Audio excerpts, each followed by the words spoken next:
नमस्कार सम्पूर्णमा।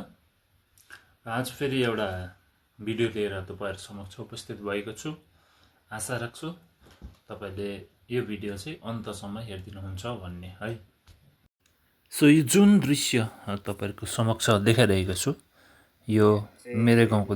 सो यो दृश्य अस्ति परेको पानीको कारणले गर्दाखेरि हाम्रो दाजु देवेन्द्र छेत्रीज्यूको घरमाथिको हो र यो चाहिँ जिटिएले खनिदिएको बाटोको अवस्था अहिले यस्तो भइसकेको छ।